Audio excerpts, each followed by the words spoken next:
মুমিনের প্রত্যেকটা দোয়াই মূলত কবুল হয়, সেটা হয়তো দুনিয়াতে অন্যভাবে আসে। সমস্ত দোয়াই তো আপনার জন্য কার্যকর না, আপনার জন্য উপকারী না। সূরা বনী ইসরাঈল আল্লাহ তাআলা বলেন, ওয়ায়াদুল ইনসানু বিশ-শাররি দুআআহু বিল খাইর ওয়া কানাল ইনসানু আজুলা।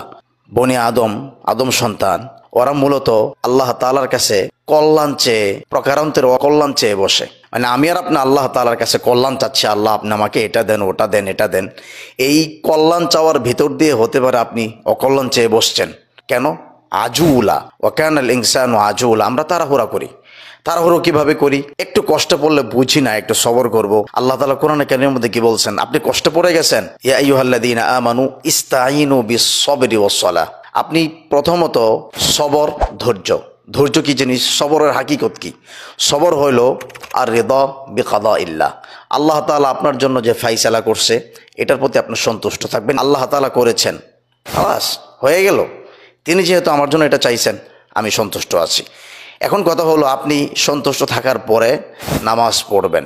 নামাজ পড়ে আল্লাহ তাআলার কাছে দোয়া করবেন। আপনার দোয়া আল্লাহ তাআলা কবুল করবেন। এরপরও বিশেষ কিছু ট্রিক্স আছে, বিশেষ কিছু মাধ্যম আছে, যে মাধ্যমগুলো ব্যবহার করলে আপনার দোয়া কখনোই ফিরবে না। খুব অল্প মানুষ বিষয়টা বুঝে।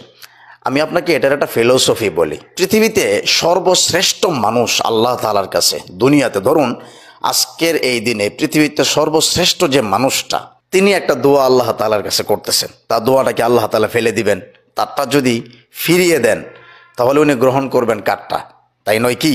তাহলে আমার এবং আপনার জন্য পৃথিবীতে সর্বশ্রেষ্ঠ মানুষ হওয়া কি সম্ভব? জি সম্ভব।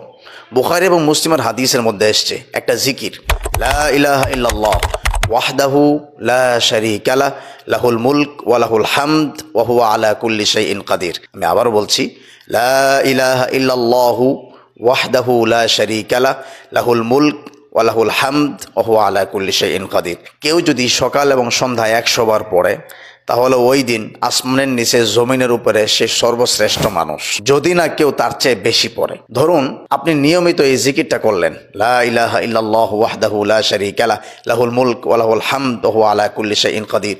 এই জিকিরের ভিতর দিয়ে আপনি কিন্তু ওই দিনের জন্য সর্বশ্রেষ্ঠ হয়ে গেলেন। 200 বার পড়লেন। নাম্বার 2, মুসলিম এবং বুখারীর হাদিসের মধ্যে এসছে আয়াতুল কুরসির কথা। আয়াতুল কুরসি দুবুরা কুল্লি সলাতিন। যে ব্যক্তি আয়াতুল কুরসি প্রত্যেক নামাজের পরে পড়বে, বাইনাহু ওয়া বাইনাল জান্নাতি আল মাউত, তার মধ্যে এবং জান্নাতে যাওয়ার মধ্যকার বাধাটা হলো শুধু মৃত্যু। মানে হলো যে ব্যক্তি অভ্যাস করে নেবে 5 ওয়াক্ত নামাজের পরে আয়াতুল কুরসি পড়ার, তার মৃত্যু হওয়া মাত্রই জান্নাতে চলে যাবে। তার মানে কি? তার মানে আপনি ধরুন এই আমলটা করছেন, তার মানে ওই দিনের জন্য আপনি একজন জান্নাতি মানুষ। আবার আপনি একটা জিকির করছেন সর্বশ্রেষ্ঠ। এবার আপনি নির্জনে চলে যান। কেন জানেন নির্জনে কেন যাবেন? এই জিকিরগুলো করে, এই আমলগুলো করে, কোরআনে কারীমের তিলাওয়াত করে আপনি নির্জনে কোথাও চলে যান। নির্জনে কেন? কারণ বুখারী এবং মুসলিমের হাদিসের মধ্যে আসছে, সাবআতুন ইউযিল্লুহুমুল্লাহু ইয়াওমা লা যিল্লা ইল্লা যিল্লু। 7 ব্যক্তি কিয়ামতের দিন আরশের ছায়া ছাড়া, যখন কোনো ছায়া থাকবে না, সে আরশের ছায়ার নিচে আশ্রয় পাবে 7 জন মানুষ। তার মধ্যে একজন হলো যে এমন যুবক বা এমন মানুষ যে একাকিত্বে আল্লাহ তাআলার কথা স্মরণ করে কান্নাকাটি করে, ইস্তেগফার করে। তার মানে হলো যে ছেলে বা যে মানুষটা একাকিত্বে আল্লাহ তাআলাকে ডাকে, আল্লাহ তাআলার কাছে অতীব পছন্দনীয় তার এই কাজটা। এবার আপনি 3টাকে মিলান, লা ইলাহা ইল্লাল্লাহ, আপনি ওই জিকিরটা করলেন, আপনি আয়াতুল কুরসি পড়লেন, কোরআনে কারীমে তিলাওয়াত করলেন, নামাজ পড়লেন। এবার জুবান এবং নজরকে হেফাজত করেন। প্লিজ আপনি জুবানকে কন্ট্রোল করেন। বাজে কথা বলা, বাজে বকা, বাজে মানুষের সাথে আড্ডা দেয়া, এগুলো কমিয়ে ফেলুন। বাজে কথা বলবেন না, আপনার দিল শক্ত হয়ে যাবে।